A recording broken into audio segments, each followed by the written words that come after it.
유상범 의원님 질의해 주시기 바랍니다. 아니 나중에. 아니 지금 질의하세요.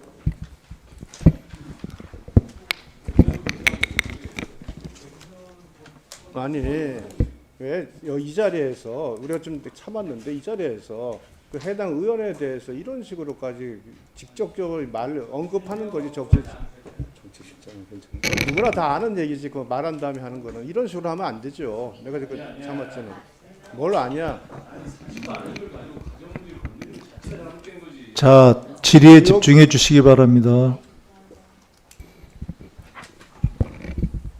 자, 우리 정무수석님.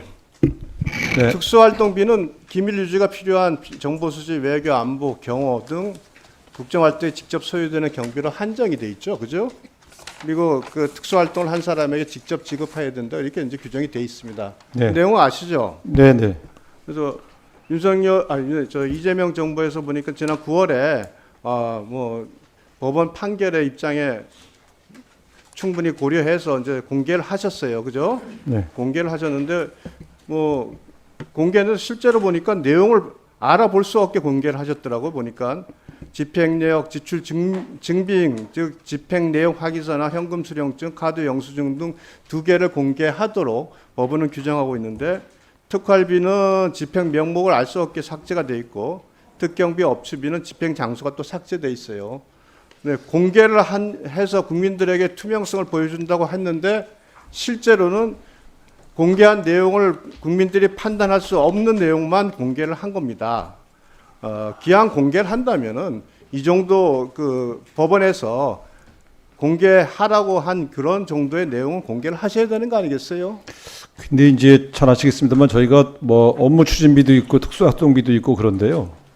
특수활동비를 업무 추진비와 별도로 쓰는 이유는 이제 기밀 유지가 요구되는 국정 수행 활동이라서 그런 거 아니겠습니까? 아니, 그래서 그러니까 전체 어디에 썼는가는 항목을 보여드릴 수 있지만 세부 내용은 법원에서 그래서 이렇게 결정을 한 거예요. 네. 법원에서 그와 같은 세부 내용은 아니더라도 집행 내역과 집행 내역 확인서, 현금 수령증, 카드 영수증 등은 그렇게 하더라도 기밀 유지를 침해하지 않는다고 해서 판단한 기준입니다.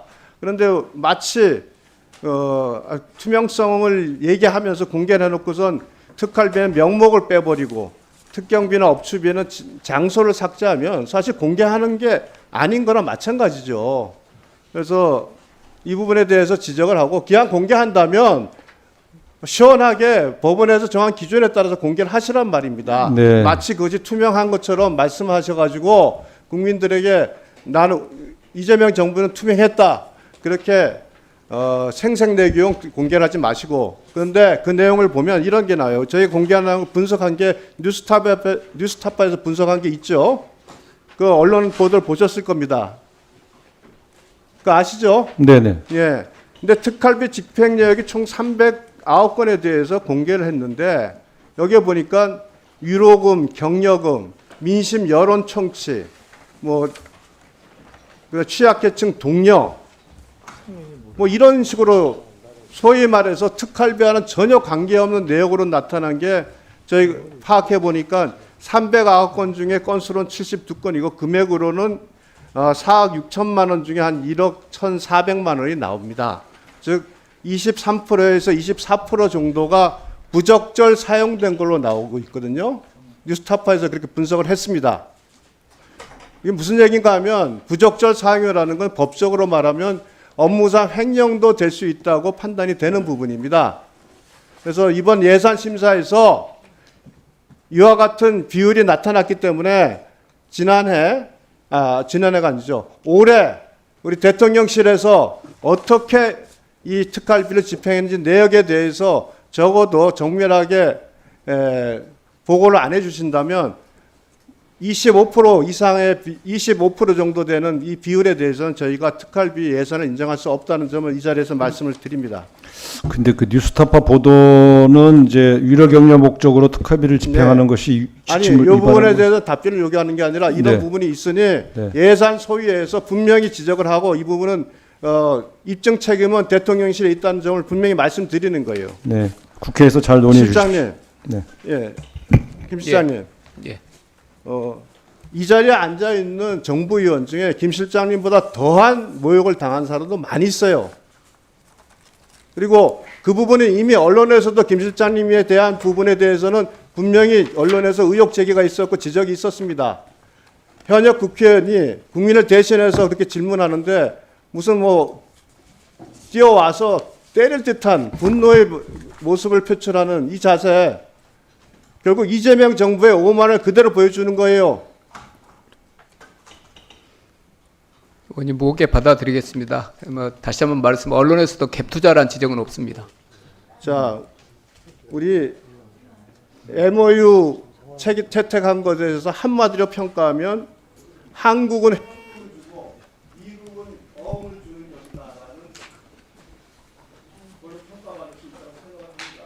뭐 시간이 없어서 자세히 얘기하지는 않습니다만 지난 8월에 우리 대한항공이 보잉 항공기 100세대를 구매하자는 내용 이게 발표 안 됐었죠. 예, 팩트시트에 들어가 있습니다. 그리고 실장님께서 확실하게 답변한 게 뭐냐면 농산물에 관해서는 명백히 양보한 게 없다고 나왔는데 GMO 부분에 대한 승인 절차를 간소화하고 원예 작물에 대해서는 이게 에스컬 절차한다고 하고 있고 미국 육류와 치즈에 대한 시장 적을 유지한다고 되어 있습니다. 지금 이 부분은 분명히 실장께서 국민한테 수없이 약속했던 것은 완전히 다른 내용이다. 이 말씀을 드리고 그 부분에 대한 답변을 드립니다. 예, 답변 드리겠습니다. 의원님, 시장 개방은 관세를 내리거나 쿼터를 조정하는 두 가지 조치를 의미합니다. 예, 검역 절차, 위해성 검사는 비관세 장벽이라고 해서 그거는 시장 개방이 아닙니다. 그래서 이번에 시장 개방상 하나도 없습니다. 다만 US 데스크를 만들고 LMO 검역 절차를 효율화하고 이런 내용들은 절차상의 뭐 절차를 좀 개선하는 문제지 이 MOU 상의 비관세 장벽의 이 표현 때문에 시장 개방되는 상 일절 없습니다. 네, 수고하셨습니다.